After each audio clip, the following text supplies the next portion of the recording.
Bonjour, c'est Ardillon62. Nous avons tous vu sur Amazon ou les autres sites chinois des petites caméras sport comme celle-ci en vente à moins de 30 euros. Alors sachant que GoPro, qui est la leader sur le marché, elle est pas loin de 300 euros. Donc celle-ci, pour 10% du prix, est-ce que ça vaut vraiment le coup ou pas? C'est pour ça que j'ai décidé de faire une petite vidéo pour la tester. Donc aussi bien dans l'eau, ce qu'ils disent qu'elle est étanche, donc je vais voir. Et puis aussi la mettre sur un support sur la voiture, voir si la vidéo est exploitable malgré tout lorsqu'elle est en mouvement. Donc il la donne en 4K, on va vérifier. Et puis une Full HD, pareil, on vérifiera. Et je voudrais également vérifier le son. Donc pour ça, je vais devoir la retirer du petit boîtier dans lequel elle est. Donc je vais faire tout de suite. Et voilà ce qui reste. Et comme ça, je vais pouvoir faire tout de suite maintenant un petit comparatif. Donc je vais mettre cette caméra sport à la place de ma caméra, ma webcam, sur le même support, et comme ça on pourra faire un comparatif plus aisé. Donc on verra si on a plus grand angle et puis voir la qualité du son également. Voilà, à tout de suite. Et voilà, on se retrouve avec la caméra sport. Donc normalement vous avez un angle qui est plus important. Ça c'est dû en fait à l'effet œil de poisson de la lentille qui donne un grand angle. Donc il le donne à 140 degrés, je suis pas très sûr, mais bon, on ne doit pas y être loin quand même. J'espère aussi que la qualité du son et de l'image n'est pas trop mauvaise. Vous avez eu l'occasion de le voir, moi pas encore, je le verrai tout à l'heure lors du dérochage. Donc je vais regarder ça, je vais pouvoir voir ce que ça donne. Et demain matin, je pense aller faire un tour au bord de l'eau, j'espère qu'il ne fera pas trop froid, et puis qu'on pourra émerger la caméra, voir si elle est réellement étanche ou pas. Bon, on se retrouve donc demain matin, tout de suite pour vous. Allez, let's go!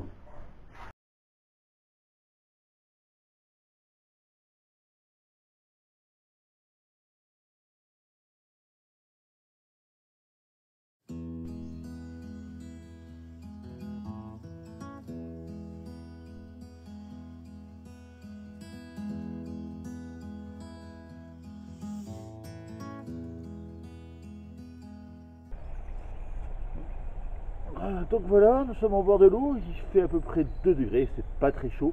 Je pense que l'eau ne doit pas être loin de 1 degré, voire la gelée. Donc je vais éviter de me laisser les doigts trop longtemps dans l'eau. C'est pour ça que j'ai mis un peu le flotteur. J'espère qu'il ne prendra pas l'eau et puis que je ne vais pas la retrouver trop loin d'ici, qu'il ne va pas dériver. Donc c'est parti pour le test, on va voir si c'est vraiment étanche. Donc je prends la caméra et je l'émerge carrément.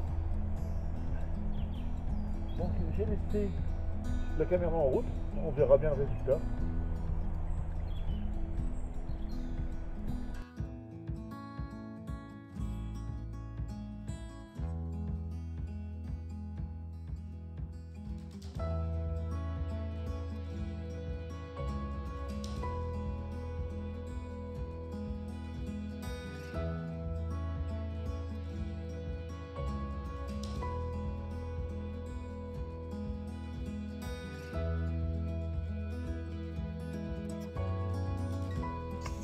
Voilà, donc je confirme, l'eau est vraiment fraîche.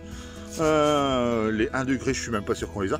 Donc à l'heure actuelle, vous avez vu les images, vous savez si elle est étanche. Enfin, moi pas encore, il me reste à rentrer chez moi et faire le rush. On verra après. On verra pour un autre test. Peut-être je vais essayer de le mettre sur la voiture, je verrai. À tout à l'heure.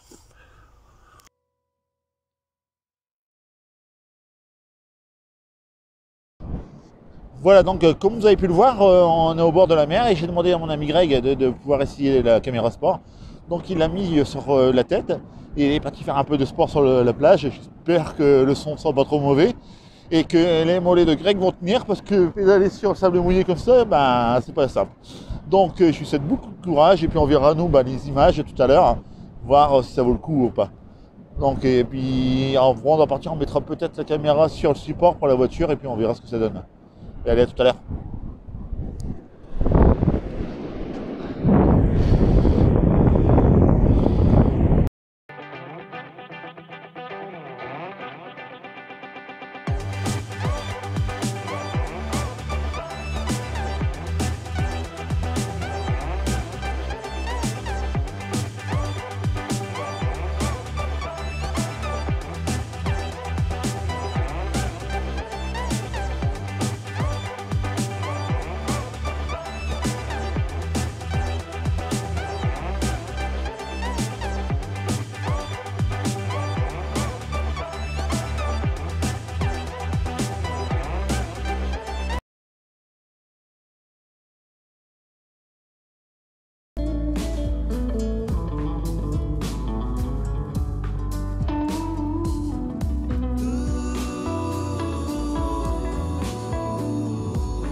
Voilà, nous sommes de retour pour la conclusion sur notre série de tests sur la caméra sport. Donc, les points positifs, c'est la qualité d'image, c'est la 4K et c'est vraiment de la 4K, c'est pas réellement de la 2K ou 120G, c'est réellement de la 4K.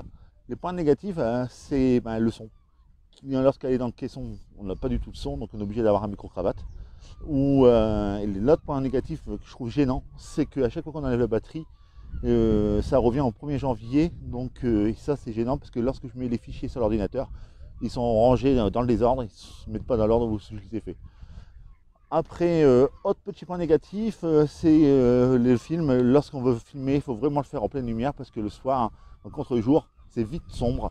Donc il faut vraiment avoir une très bonne lumière, sinon c'est vite des caméras, des films qui sont tout sombres et tout noirs. Bon voilà, c'est la fin de ce petit test. Donc on se retrouve bientôt pour un autre test sur un détecteur de métaux. Donc si la vidéo vous a plu, n'hésitez pas à mettre un j'aime ou un petit commentaire. Merci bien.